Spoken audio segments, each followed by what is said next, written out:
Health expert wades into government vaccination plan. 4 arrested in $42 million drug bust. And in Scotland, a police chopper crashes into a pub.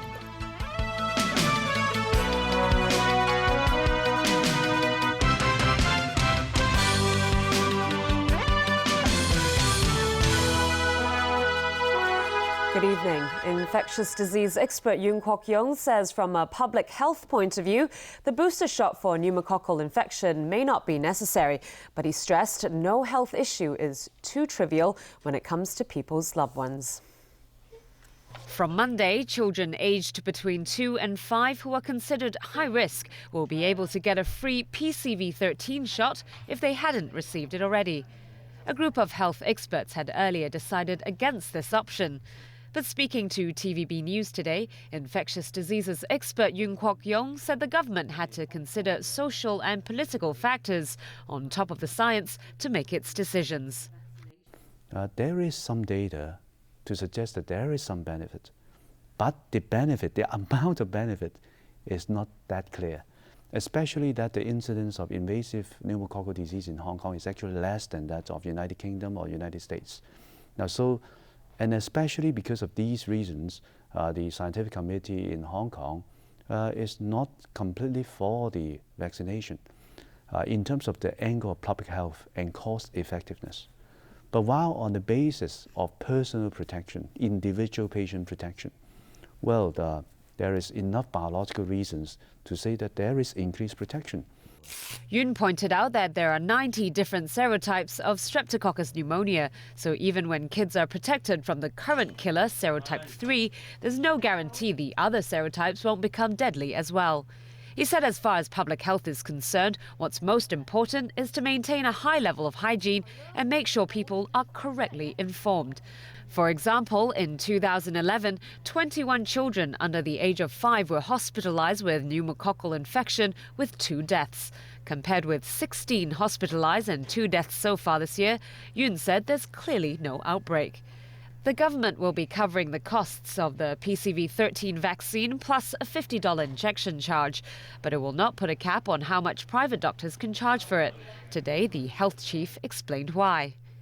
When a doctor is going to see a children or a child, he must actually spend some time in taking the history of the patient, in assessing the condition of the child as to whether the child is suitable to receive the vaccine. So in that sense, the doctor has to go through a consultation process.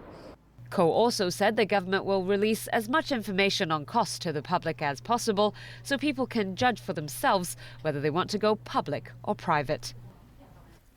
Police say they've smashed a drug trafficking syndicate with the arrest of 4 people. In all, officers seized $42 million worth of drugs. Ronnie Samtani reports. Authorities say members of the syndicate were trying to smuggle the drug ice inside coffee powder packages. Police seized 32.8 kilograms of the drug in 3 suitcases at the airport yesterday. Each packet was numbered and the drug was carefully concealed. 2 Hong Kong men and 2 mainland women aged between 26 and 48 years old were arrested. Authorities say the syndicate's mastermind was among those nabbed. They were headed to the Philippines, but it's not clear yet if that was the final destination for the drugs. Police then raided a residential building in Sheung Shui and a factory unit in Fanling. There they seized drugs such as cocaine, cannabis, and ice. The entire bust has a street value of $42 million.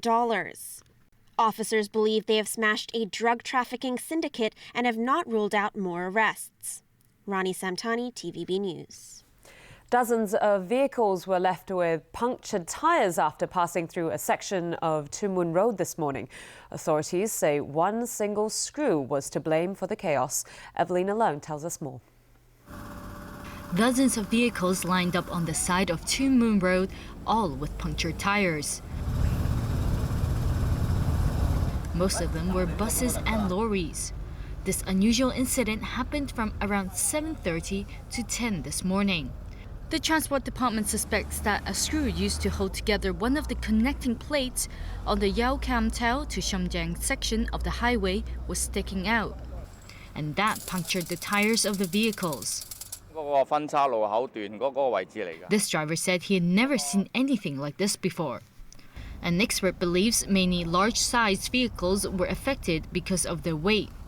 When a vehicle ran through it, if it is a passenger car, the tire weight or loading is not that much. It's about maybe 400 kilograms. So we ran over it, it may, just ran over it without pinching through the tire. However, on a heavy vehicle, each tire talking about 3 or 4 tons of load. So when the tire run over the screw, it just punch through. Among the vehicles affected, 36 KMB buses. The bus company says it plans to seek compensation for what happened. As for other vehicle owners, a lawyer has advised them to seek police assistance on the matter.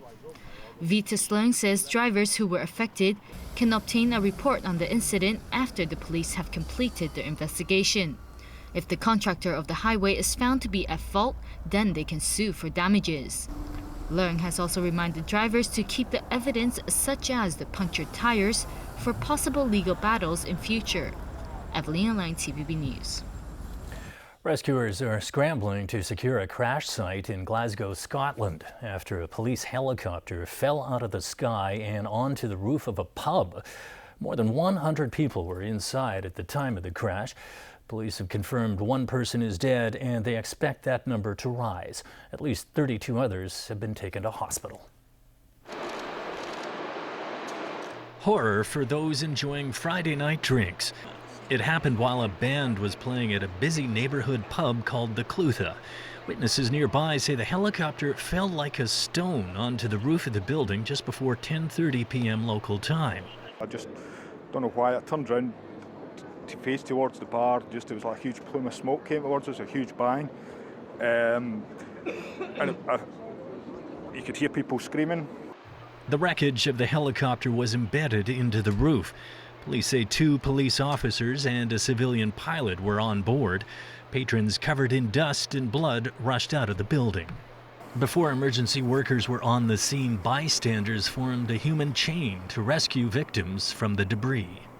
And all you did was grab the person that was given to you and pass them on to the next person so that they were in relative safety.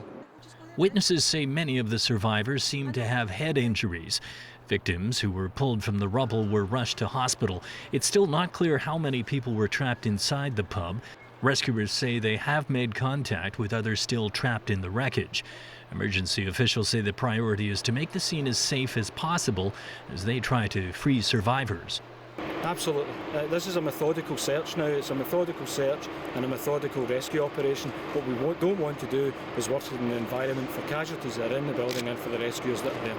Shaken witnesses say the aircraft spiraled out of the sky before collapsing into the roof, but there was no explosion. Police say it's too early to speculate on what caused the chopper to crash.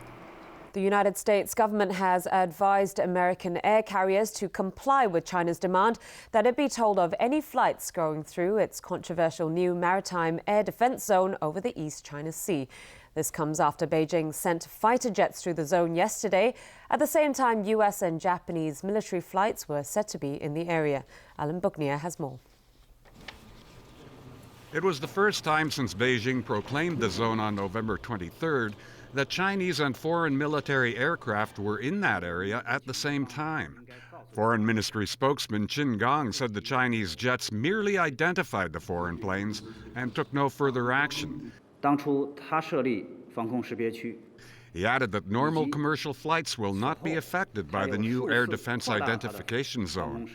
The area covers a number of disputed territories, including the islands called the Diaoyus by China and the Senkakus by Japan. Beijing has demanded that all foreign flights passing through the zone identify themselves and accept Chinese instructions or face consequences.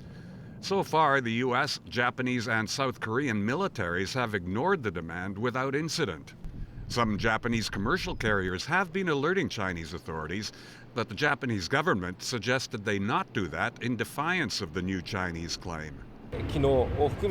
Japanese Defense Minister Itsunori Onodera said today that Tokyo has made no changes to the nation's state of alertness. He added that he expects China's air zone to be a topic of discussion during U.S. Vice President Joe Biden's visit to the region next week.